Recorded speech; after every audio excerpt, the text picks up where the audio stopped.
Jari kang lepak Manipuri am nung siye. Ngasi di kaya kenjang target. Ngasi di Kangsoi.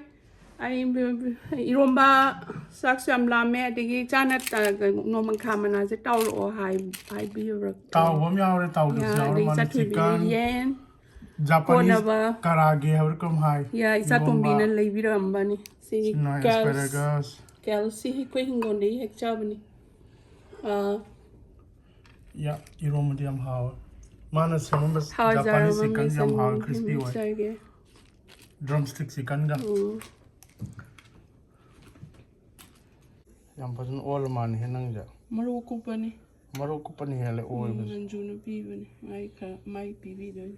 From Jari kang lepak Manipur ngasi di ron jage. Mushroom loglay sukra yaw jay. Hawai beans mangan and then aloo di yaw dre. Yaw sa dre. Hawai zalon jay. Lagi si hawai tampak vise.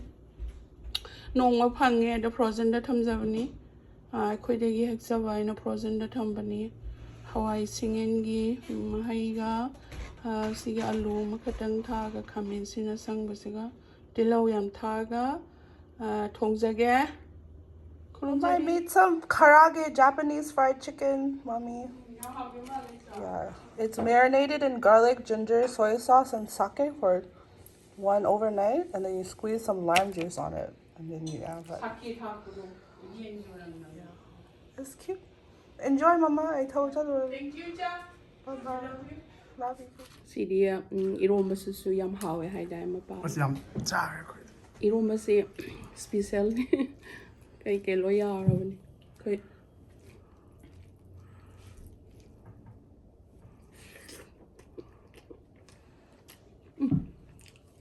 Asi ki char ka lamba malida.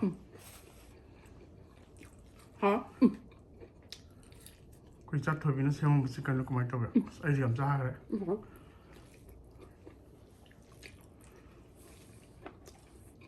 Japanese style jam ha.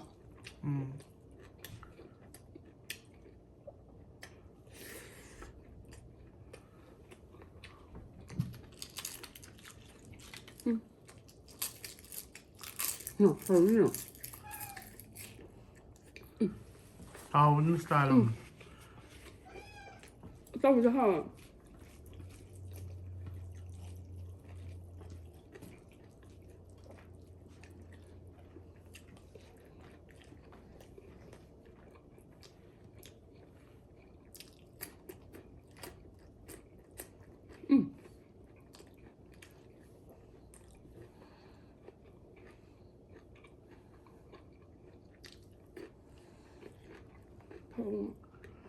Ya pawanga tau si yaw ri.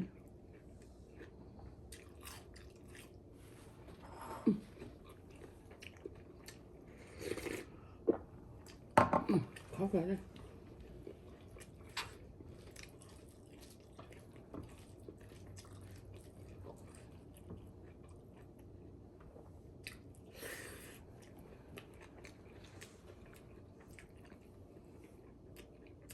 Thôi đến đi.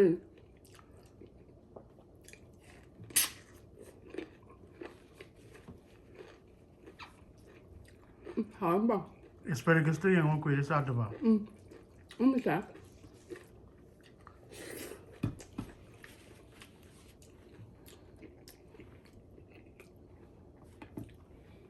Ta thử biết con. Biar paper. Henjang morok ta ri na. Hả?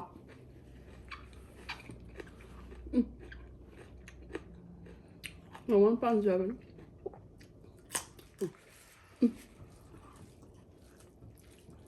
이거 왜 구하지 않냐?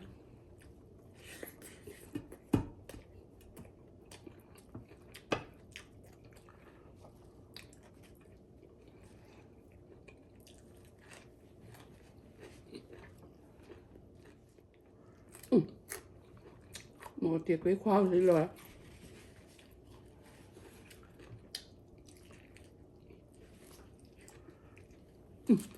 Ôi chicken hàu nha. Không phải đấy.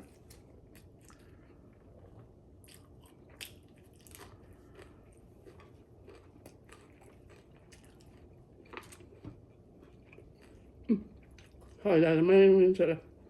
nga sai hawaii do 하. khoi phajana lon ba hijare se dei phajana oe 많이 저래. ya Cải kai biết nong ni yam hao cải mình hết. nó quái hao frozen da thamaga nong phado chu puthoga so game bom ko mutha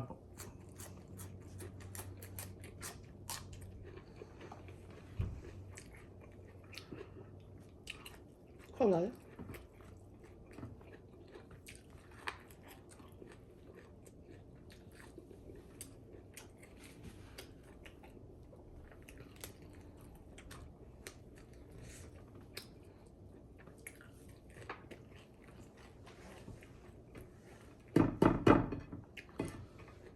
Hỏi ra thì lên nào.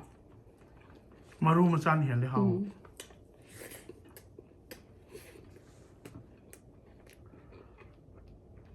Cái nó cũng chúng tôi biết không. ya ma try to the kwai Nói tí rồi. maybe a cha thau wa long nya cha thau yo de pa o ya de Hỏi thằng bà quý ơi. Kangsoi ngao ba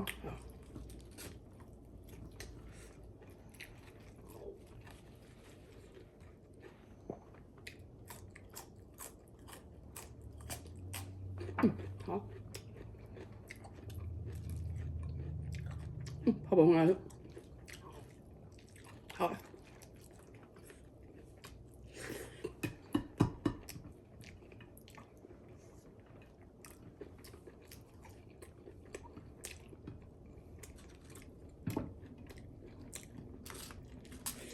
Hắn tàu rồi sao?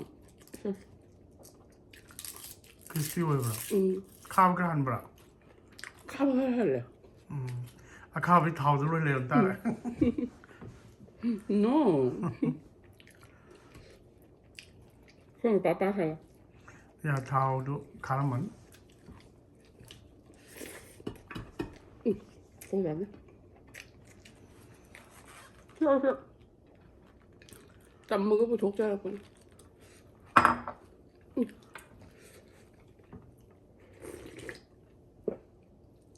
Khó ra đến thế nào?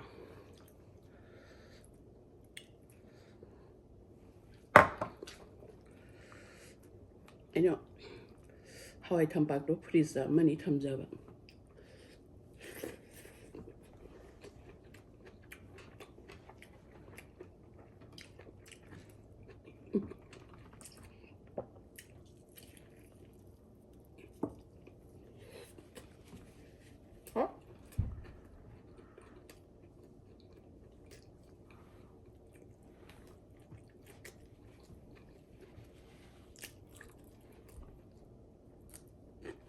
Một tiệm bánh khoa rồi.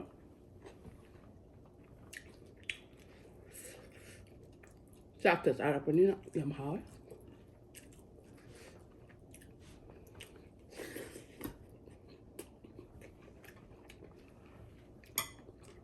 Có nhìn thấy bác sĩ sao bên ngoài nó bảo.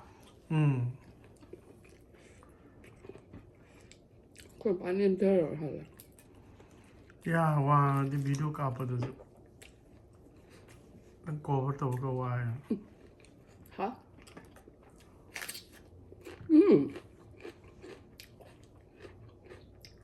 Nên xíu. Muộn. Không á. Cần là 35 năm.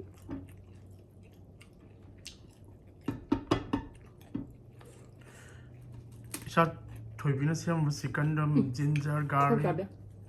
overnight marinate tawraga corn flour rice flour tang hape taram dai da Yang với con phở đâu vậy nhỉ? Mỗi khi mà làm để rát phở hạt phải. kano wai no bani ta ko ba du phajana wai wa ni da Có cả đi yên.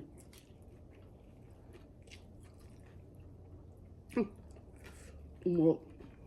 Làm sao phải xuyên đấy. Mà nung dạo đến sao để hả? man hom khala to ba Ở đây mung đã bàn bớt sẹp. Sao vậy? ka wa le I think nu sai out the thing.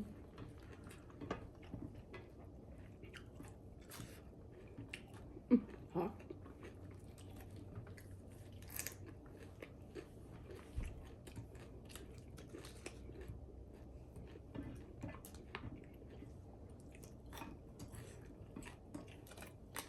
Thì phải đã hồi nhỉ?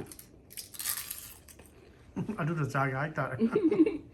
Suktani tôi tôi cũng mình cái nó. Suktani tôi thảo đó. Mình tự gì? Thảo đó ngâu nó xin cái thác bên cái nó. Tao mới làm. Sao thế?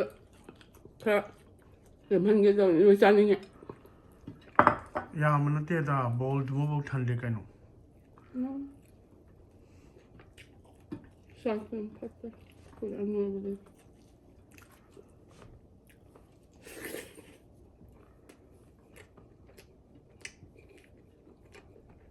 Không đó.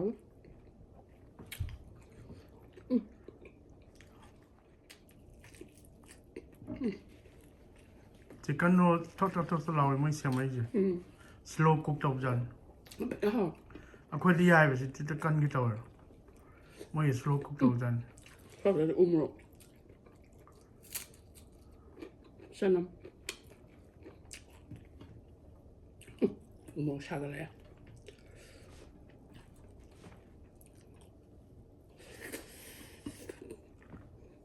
Nó sẽ dùng sắc lên sẽ ra rồi nó sẽ được. Pro ra. Anh mình. Sao quên. Hả? Quên phải dùng sắc ra biệt.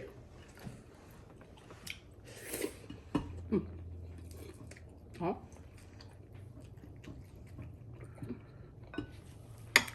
Tắc khai này. Ini Kangsoi siya. Tapos nga tao thak pa. Không lại.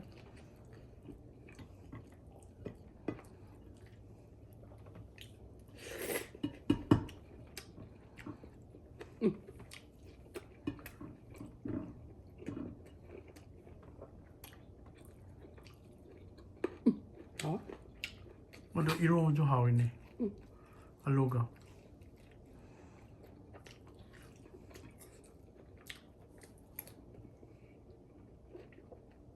Cái đâu rồi? Tao thì lên mình rồi đó.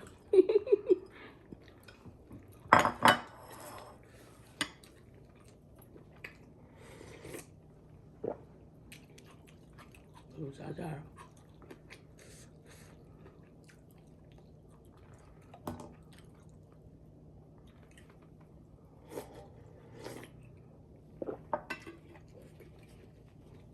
Sao thì răng mày thật với thùng bè li bên này ngang. Ya thùng xăm mà quay để làm mình khát. Mới vậy. Sau đó mình sinh nhá. Mình làm sẽ sinh bè đấy cô.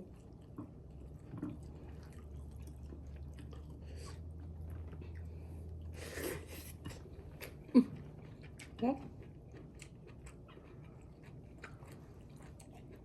Hiểu. Phụ sinh thì học tiếng mà ba.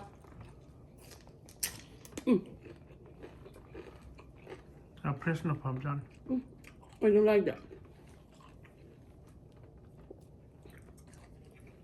Here. Here.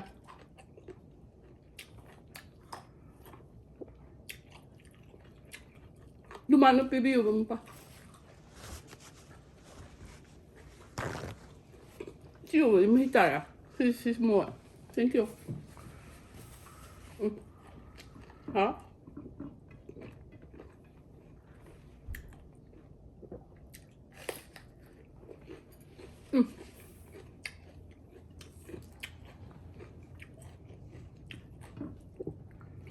Kangsoi mà họ hơi chết rồi. Nga phải đến thang ạ.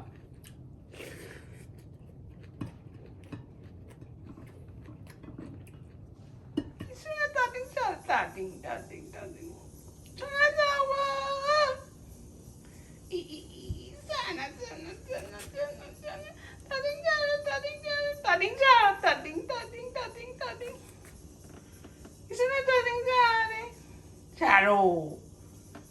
See you.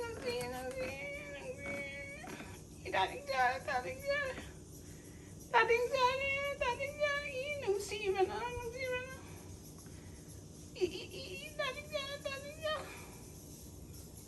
Ano daw ba? Dating Johnny. Mana tari se yen saram dai ki dating Johnny ne nung sitlo yen oh. Dating.下次比起跟着泡了，好，西装好。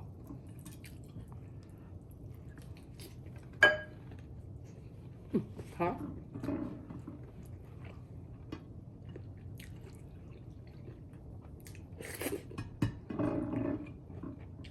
Kasing clean up daw kasi sila. 我觉得。